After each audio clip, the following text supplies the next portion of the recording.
Hi dears, എന്തൊക്കെ എല്ലാവരുടെയും വിശേഷം? എല്ലാവരും സുഖമായിരിക്കുന്നോ? ഞാനിന്നൊരു അടിപൊളി തോരൻ്റെ റെസിപ്പിയും കൊണ്ടാണ് വന്നിട്ടുള്ളത്. വളരെ ടേസ്റ്റി ആയിട്ടുള്ള, വളരെ ഹെൽത്തി ആയിട്ടുള്ള ഒരു തോരൻ്റെ റെസിപ്പിയാണ് കേട്ടോ. ബീൻസും ക്യാരറ്റും ക്യാബേജും മുട്ടയൊക്കെ ചേർത്തുണ്ടാക്കിയിട്ടുള്ള ഒരു അടിപൊളി തോരൻ്റെ റെസിപ്പിയാണ്. അപ്പോൾ നമുക്കത് എങ്ങനെ ഉണ്ടാക്കുന്നത് നോക്കിയാലോ? അതിന് മുന്നായിട്ട് വീഡിയോ എല്ലാവരും സ്കിപ്പ് ചെയ്യാതെ മുഴുവനായിട്ട് കാണാൻ ശ്രമിക്കണം കേട്ടോ. അതിനായിട്ട് ഞാനിവിടെ ഇത്രയും സാധനങ്ങളാണ് എടുത്ത് വെച്ചിട്ടുള്ളത്. കുറച്ച് ക്യാബേജ്, കുറച്ച് ബീൻസ്, കുറച്ച് ക്യാരറ്റ് എടുത്ത് വെച്ചിട്ടുണ്ട്. പിന്നെ ഒരു വലിയ സവാള കുനുകുന കട്ട് ചെയ്തെടുത്ത് വെച്ചിട്ടുണ്ട്. എരിവിന് ആവശ്യമായിട്ടുള്ള പച്ചമുളക്, കറിവേപ്പില, അതുപോലെ തന്നെ ഒരു 3 മുട്ട എടുത്ത് വെച്ചിട്ടുണ്ട്. പിന്നെ തോരൻ ആവശ്യമായിട്ടുള്ള തേങ്ങ, പിന്നെ അതിലേക്ക് കുറച്ച് കാന്താരി മുളക് കൂടി ചേർത്ത് കൊടുത്തിട്ടുണ്ട് കേട്ടോ. പച്ചമുളകിന് പകരം ഞാൻ കാന്താരി മുളകാണ് എടുത്തിട്ടുള്ളത്. അതാകുമ്പോൾ കുറച്ചുകൂടി ടേസ്റ്റ് ഉണ്ടാവും. തേങ്ങയിലേക്ക് ഞാൻ ജീരകമോ വെളുത്തുള്ളി ഒന്നും ചേർത്ത് കൊടുത്തിട്ടില്ല, വേണ്ടവർക്ക് ചേർക്കാം കേട്ടോ. അപ്പോൾ ഞാനിത് അവിടെ തേങ്ങയൊക്കെ ക്രഷ് ചെയ്തെടുത്ത് വന്നിട്ടുണ്ട്. ഇനി നമുക്ക് തോരൻ ഉണ്ടാക്കാൻ തുടങ്ങിയാലോ? അതിനായിട്ട് ഞാനിവിടെ ഒരു കട്ടിയുള്ള ചീനച്ചട്ടി എടുത്തിട്ടുണ്ട്. അടിക്കട്ടിയുള്ള ചീനച്ചട്ടി പാത്രം അതൊക്കെ എടുക്കാനായിട്ട് ശ്രദ്ധിക്കുക കേട്ടോ. അപ്പോൾ അതിലേക്ക് ആവശ്യത്തിന് എണ്ണ ഒഴിച്ച് കൊടുത്തിട്ടുണ്ട്. എണ്ണ ചൂടായി വന്നപ്പോൾ 1/2 ടീസ്പൂൺ കടുക് ഇട്ട് കൊടുത്തിട്ടുണ്ട്. കടുക് പൊട്ടി വരുമ്പോൾ വറ്റൽമുളക് ചേർത്ത് കൊടുത്തിട്ടുണ്ട്.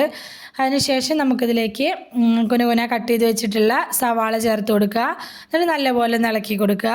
സവാള കളറൊന്നും ഒരുപാട് ചേഞ്ച് ആവേണ്ട ആവശ്യമില്ല കേട്ടോ, ഒന്ന് സോഫ്റ്റായി വന്നാൽ മതി. കുറച്ച് കറിവേപ്പില ചേർത്ത് കൊടുത്തിട്ടുണ്ട്. എന്നിട്ട് ഒന്നുകൂടി ഒന്ന് ഇളക്കിയിട്ട് കൊടുക്കുക. സവാള അത്യാവശ്യം ഒന്ന് സോഫ്റ്റായി വന്ന ശേഷം ഞാനിതിലേക്ക് 1/2 ടീസ്പൂൺ മഞ്ഞൾപ്പൊടി ചേർത്ത് കൊടുക്കുന്നുണ്ട്. അതുപോലെ തന്നെ 1/2 ടീസ്പൂൺ മുളക് പൊടി ചേർത്ത് കൊടുക്കുന്നുണ്ട്. ഒരു കളറിനായിട്ടുള്ള മുളക് പൊടി മാത്രമായിട്ടോ ചേർത്ത് കൊടുത്തിട്ടുള്ളൂ. എരിവിനായിട്ട് നമ്മൾ പച്ചമുളകും അതുപോലെ തേങ്ങയ്ക്ക് കാന്താരി മുളകൊക്കെ ചേർത്തിട്ടുണ്ട്. അപ്പോൾ അതിനനുസരിച്ചുള്ള മുളക് പൊടി മാത്രം ചേർത്ത് കൊടുത്താൽ മതി.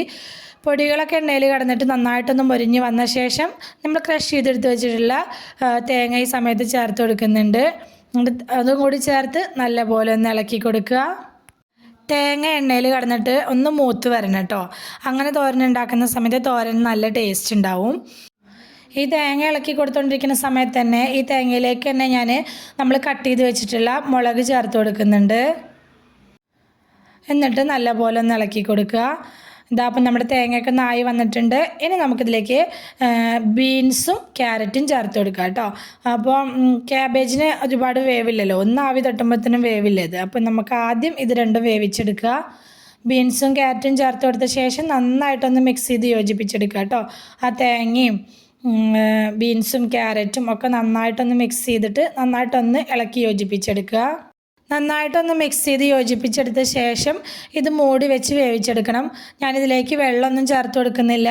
ഇനി അടി പിടിക്കും എന്ന് പേടിയുള്ളവരാണെങ്കിൽ 2-3 ടേബിൾ സ്പൂൺ വെള്ളം തെളിച്ച് കൊടുക്കുക കേട്ടോ. അപ്പം ഞാൻ വെള്ളമൊന്നും തെളിച്ച് കൊടുക്കുന്നില്ല, മൂടി വെച്ച് വേവിക്കാൻ വെച്ചിട്ടുണ്ട്. ഇടയിൽ ഇതുപോലെ നമ്മൾ മൂടി തുറന്ന് ഒന്ന് ഇളക്കിയിട്ട് കൊടുക്കണം കേട്ടോ. അപ്പോൾ തേങ്ങ ചേർത്തത് കൊണ്ട് തന്നെ അടി പിടിക്കാൻ ചാൻസ് ഉണ്ട്. അപ്പം നമ്മൾ ഇടയ്ക്കിടയ്ക്ക് മൂടി തുറന്ന് ഇതൊന്ന് ഇളക്കിയിട്ട് കൊടുക്കണം. ഈ ബീൻസിനും ക്യാരറ്റിനൊന്നും ഒരുപാട് വേവൊന്നുമില്ല, എന്നാൽ പോലും നമ്മളിതൊന്ന് ഇടയിലൊന്ന് ഇളക്കിയിട്ട് കൊടുക്കണം കേട്ടോ. പിന്നെ ഇതുപോലൊരു കട്ടിയുള്ള ടൈപ്പ് ചീനച്ചട്ടി എടുക്കുകയാണെങ്കിൽ വെള്ളമൊന്നും തെളിച്ച് കൊടുത്തിട്ടില്ലെങ്കിൽ നമുക്ക് അടിപൊളിയായിട്ട് തന്നെ അത് തയ്യാറാക്കി എടുക്കാൻ പറ്റും കേട്ടോ.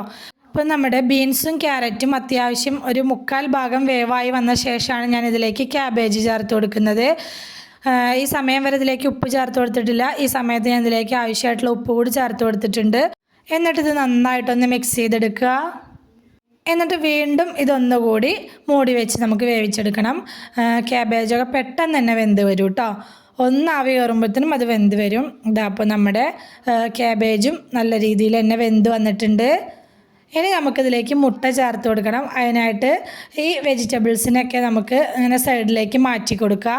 എന്നിട്ട് ആ നടുവിൽ വേണമെന്നുണ്ടെങ്കിൽ കുറച്ച് എണ്ണ ഒഴിച്ച് കൊടുക്കുക കേട്ടോ. ഞാനിപ്പോൾ എണ്ണ ഒഴിച്ച് കൊടുക്കുന്നില്ല.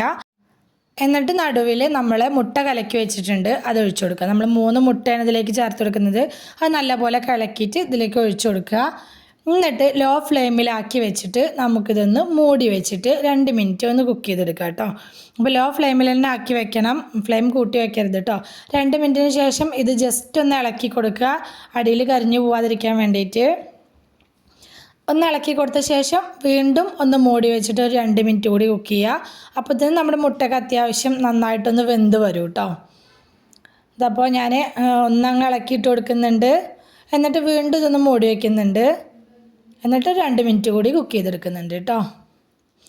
ഒരു 2 മിനിറ്റിന് ശേഷം നമ്മൾ തുറന്ന് നോക്കുമ്പോൾ മുട്ടയ്ക്ക് അത്യാവശ്യം ഒന്ന് വെന്തതായി വന്നിട്ടുണ്ടാവും. ആ സമയത്ത് നമുക്ക് ഈ വെജിറ്റബിൾസും മുട്ടയും എല്ലാം കൂടെ ഒന്ന് നല്ലപോലെ മിക്സ് ചെയ്ത് ഇളക്കി യോജിപ്പിച്ചെടുക്കണം. കുറച്ച് പരന്ന ടൈപ്പ് ചട്ടിയാണെങ്കിൽ കുറച്ചുകൂടി ഈസി ആയിട്ട് ചെയ്യാൻ പറ്റും കേട്ടോ. ഞാനിതിലേക്ക് കുറച്ച് കറിവേപ്പില കൂടി ഈ സമയത്ത് ചേർത്ത് കൊടുക്കുന്നുണ്ട്. പിന്നെ സബ്സ്ക്രൈബ് ചെയ്യാതെ കാണുന്ന കൂട്ടുകാരാരെങ്കിലും ഉണ്ടെങ്കിൽ പ്ലീസ് ഒന്ന് സബ്സ്ക്രൈബ് ചെയ്ത് സപ്പോർട്ട് ചെയ്യണം കേട്ടോ. കൂടെയുള്ള ബെൽ ബട്ടണും കൂടി ഒന്ന് ക്ലിക്ക് ചെയ്ത് വെക്കുകയാണെങ്കിൽ ഞാനിടുന്ന പുതിയ വീഡിയോസിൻ്റെയൊക്കെ നോട്ടിഫിക്കേഷൻ നിങ്ങൾക്ക് കിട്ടുന്നതായിരിക്കും കേട്ടോ. അപ്പോൾ ഈ സമയത്തിന് ഉപ്പ് നോക്കിയപ്പോൾ കുറച്ച് ഉപ്പിൻ്റെ കുറവുണ്ടായിരുന്നു. അപ്പോൾ ഞാൻ കുറച്ച് ഉപ്പ് ചേർത്ത് കൊടുത്തിട്ടുണ്ട്. ഉപ്പ് ചേർത്ത് കൊടുത്ത ശേഷം അതും കൂടി നന്നായിട്ട് ഇളക്കി കൊടുക്കുക. ഇനി ലാസ്റ്റ് ഇതിലേക്ക് ഒരു ഇൻഗ്രീഡിയൻറ്റ് കൂടി ചേർത്ത് കൊടുക്കാനുണ്ട്. കുറച്ച് കുരുമുളക് പൊടിയാണ്.